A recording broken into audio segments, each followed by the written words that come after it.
Hello friends, welcome back to my channel. ഇന്ന് ഞാൻ വന്നിരിക്കുന്നത് ചെറിയൊരു ടോപ്പിക്കിനെ പറ്റി സംസാരിക്കാനാണ്. ടോപ്പിക്ക് ചെറുതാണെങ്കിലും അത് ഉണ്ടാക്കാൻ പോകുന്ന ഇമ്പാക്റ്റ് അത് വളരെ വലുതാണ്. പ്രതിലിപിയിൽ തന്നെയുള്ള ഒരു മികച്ച ഫീച്ചറിനെ പറ്റിയാണ് ഇന്ന് സംസാരിക്കുന്നത്. പ്രതിലിപിയിൽ സ്റ്റോറീസ് എഴുതുന്ന ഒത്തിരി ഫ്രണ്ട്സ് എന്നോട് ചോദിക്കാറുണ്ട് എങ്ങനെയാണ് കഥയ്ക്ക് റീച്ച് കൂട്ടുന്നതും എങ്ങനെയാണ് വ്യൂവേഴ്സിനെ കൂട്ടുന്നത് എന്നൊക്കെ. അതിന് പറ്റിയ മികച്ചൊരു ഫീച്ചർ പ്രതിലിപിയിൽ തന്നെയുണ്ട്. അത് ശരിയായ രീതിയിൽ ഉപയോഗിക്കുകയാണെങ്കിൽ നമുക്ക് കഥയ്ക്ക് റീച്ച് കൂട്ടാനും വ്യൂവേഴ്സിനെ കൂട്ടാനും ഈസിയായി കഴിയും. അതായത് നമ്മളിപ്പോൾ എപ്പോഴും ഒരേ ട്രെൻഡിലുള്ള സ്റ്റോറീസ്, അതായത് ലവ് സ്റ്റോറീസ്, അങ്ങനെയുള്ള സ്റ്റോറീസ് മാത്രം എഴുതിക്കൊണ്ടിരിക്കുമ്പോൾ നമ്മുടെ വായനക്കാർക്ക് അതൊക്കെ വായിക്കാൻ ഒരു മടുപ്പ് ഫീൽ ചെയ്യും. ആ മടുപ്പില്ലാതിരിക്കാൻ നമുക്ക് ഈ ഫീച്ചർ ഉപയോഗിക്കാവുന്നതാണ്. നമ്മളിപ്പോൾ ഈ ഫീച്ചർ ശരിയായ രീതിയിൽ ഉപയോഗിക്കുകയാണെങ്കിൽ ഒത്തിരി പുതിയ വായനക്കാരെ നമുക്ക് ആകർഷിക്കാൻ സാധിക്കും. ഇന്നത്തെ വീഡിയോയിൽ നമ്മൾ ഇതിനെ പറ്റിയാണ് സംസാരിക്കാൻ പോകുന്നത്. വീഡിയോയിലേക്ക് കടക്കുന്നതിന് മുമ്പ് നിങ്ങൾ ആദ്യമായിട്ടാണ് എൻ്റെ ചാനൽ കാണുന്നതെങ്കിൽ സബ്സ്ക്രൈബ് ചെയ്യാൻ മറക്കരുത്. നമ്മൾ പ്രതിലിപി ആപ്പ് ഓപ്പൺ ചെയ്യുമ്പോൾ ഹോം പേജ് നമുക്ക് കാണാം. ഹോം പേജിലൊന്ന് സ്ക്രോൾ ചെയ്തിട്ട് കഴിഞ്ഞാൽ പുതിയ വിഷയങ്ങളെന്ന സെക്ഷൻ നമുക്ക് കാണാൻ സാധിക്കും. അതിൽ കൂടുതൽ എന്നുള്ളത് ക്ലിക്ക് ചെയ്യുമ്പോൾ ഓരോ ടോപ്പിക്ക് ദിവസം ഓരോ ടോപ്പിക്ക് മാറിക്കൊണ്ടിരിക്കും. ആ ടോപ്പിക്കുകൾ ഇവിടെ കാണാൻ നമുക്ക് സാധിക്കും.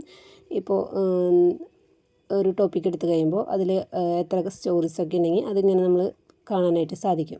നമ്മളിപ്പോൾ ഒരു വിഷയത്തിൽ എങ്ങനെയാണ് സ്റ്റോർ ചെയ്തതെന്ന് നോക്കാം. അപ്പോൾ എനിക്ക് ഇതിൽ തന്നെ എനിക്കിഷ്ടപ്പെട്ട ഒരു ടോപ്പിക്ക് ഞാൻ തിരഞ്ഞെടുക്കുകയാണ്.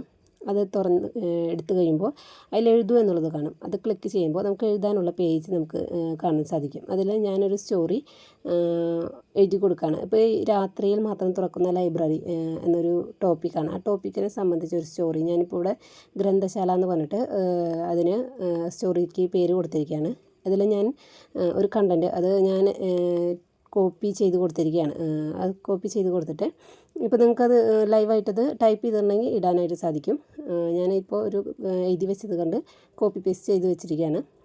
അതിൽ നമുക്ക് കുറച്ച് എഡിറ്റേഷൻ ചെയ്ത് നമുക്ക് ആവശ്യമുള്ള എഡിറ്റേഷൻ എന്നിട്ടാണെന്ന് വെച്ചാൽ ചെയ്ത് കൊടുക്കാം. ഞാനിപ്പോൾ കുറച്ച് ചെയ്ത് കൊടുക്കുന്നുണ്ട്. അങ്ങനെ ചെയ്ത് കഴിയുമ്പോൾ നമുക്കതെങ്ങനെയാണ് പ്രസിദ്ധീകരിക്കേണ്ടതെന്ന് ഒന്ന് നോക്കാം. അപ്പോൾ മുകളിലായിട്ട് പ്രസിദ്ധീകരിക്കുന്നുള്ളത് കാണാൻ സാധിക്കും. നമുക്കതൊന്ന് ക്ലിക്ക് ചെയ്ത് കൊടുക്കുമ്പോൾ ബാക്കിയുള്ള ഡീറ്റെയിൽസ് ചേർക്കാനുള്ളത് കാണാം. അതിൽ ഗാലറിയിൽ പോയിട്ട് നമ്മൾ കവർ ചിത്രം ഇതിന് കൊടുക്കുകയാണ്. ഒരു കവർ ചിത്രം അതിൻ്റെ സൈസ് ഒന്ന് അഡ്ജസ്റ്റ് ചെയ്തിട്ട് നമുക്കതവിടെ ടിക്ക് ചെയ്ത് കൊടുത്തു കഴിഞ്ഞാൽ അവിടെ കവർ ചിത്രം വന്നു. താഴെ നമ്മൾ കഥ ചേർത്തു. പിന്നെ നമുക്ക് വിഭാഗങ്ങളാണ്. അത് ഏത് സ്റ്റോറിയുടെ ടോപ്പിക്കിനനുസരിച്ചുള്ള വിഭാഗം ഏതാണെന്ന് വെച്ചാൽ നമ്മളതൊന്ന് ചേർത്ത് കൊടുക്കുക. ഇപ്പോൾ ഞാൻ ടോപ്പിക്കിനെ പറ്റിയ വിഭാഗം ചേർത്ത് കൊടുക്കുകയാണ്. അത് കഴിയുമ്പോൾ സ്ക്രോൾ ചെയ്താൽ താഴെ നമുക്ക് ഈ രചന ഞാൻ രചിച്ചതെന്നുള്ളത് ഒന്ന് ടിക്ക് ചെയ്ത് കൊടുത്തു കഴിഞ്ഞ് കഴിഞ്ഞാൽ നമുക്ക് പ്രസിദ്ധീകരിക്കുക കാണും. അത് ഒന്ന് പ്രസിദ്ധീകരിച്ച് കഴിഞ്ഞ് കഴിഞ്ഞാൽ സ്റ്റോറി ഇവിടെ പ്രസിദ്ധീകരിച്ചിരിക്കുകയാണ്. അപ്പം നമ്മുടെ പ്രൊഫൈലിൽ തന്നെ ഇങ്ങനെ കാണാൻ സാധിക്കും. അത് നമുക്ക് ബാക്കപ്പ് ചെയ്ത് കഴിഞ്ഞാൽ ആ വിഷയത്തിൻ്റെ സ്റ്റോറീസിൽ നമ്മുടെ സ്റ്റോറിയും ആഡ് ചെയ്തിരിക്കുകയാണ്. ഫ്രണ്ടിലായിട്ട് തന്നെ നമ്മുടെ സ്റ്റോറി വന്ന് കിടക്കുന്നുണ്ടാവും. നമ്മളൊന്ന് ബാക്ക് ചെയ്തിട്ട് ആ വിഷയം വീണ്ടും എടുത്തു കഴിഞ്ഞാൽ നമ്മുടെ സ്റ്റോറി ഗ്രന്ഥശാല എന്ന് പറഞ്ഞിട്ടുള്ളത് ഫസ്റ്റിൽ വന്ന് കിടക്കുന്നുണ്ടാവും. അപ്പോൾ ഇങ്ങനെയാണ് എഴുത്തുകാരായ നമുക്ക് ഇതുകൊണ്ട് 3 ഗുണങ്ങളാണ് ഉള്ളത്. ആദ്യത്തെ എന്താണെന്ന് വെച്ച് കഴിഞ്ഞാൽ ലെസ് കോമ്പറ്റീഷൻ. അതായത് ഇവിടെ മത്സരങ്ങൾ കുറവാണ്. സാധാരണ പ്രണയകഥകൾ എഴുതാൻ ആയിരക്കണക്കിന് ആളുകൾ കാണും. അതിൻ്റെ ഇടയിൽ നമ്മുടെ സ്റ്റോറീസ് ശ്രദ്ധിക്കപ്പെടാതെ പോകും. ഇപ്പോൾ നമ്മൾ പുതിയ വിഷയങ്ങളിൽ സ്റ്റോറീസ് എഴുതിയിടുകയാണെങ്കിൽ അത് പെട്ടെന്ന് വായനക്കാരുടെ കണ്ണിൽ പെടാൻ സാധ്യതയുണ്ട്. അപ്പോൾ അതുവഴി നമുക്ക് വ്യൂവേഴ്സിനെ കൂട്ടാനായിട്ട് സാധിക്കും. രണ്ടാമത്തെ ഗുണം എന്ന് പറയുന്നത് ഹൈ വിസിബിലിറ്റിയാണ്. പ്രതിലിപി പുതിയ വിഷയങ്ങളെ കൂടുതൽ പ്രൊമോട്ട് ചെയ്യാറുണ്ട്.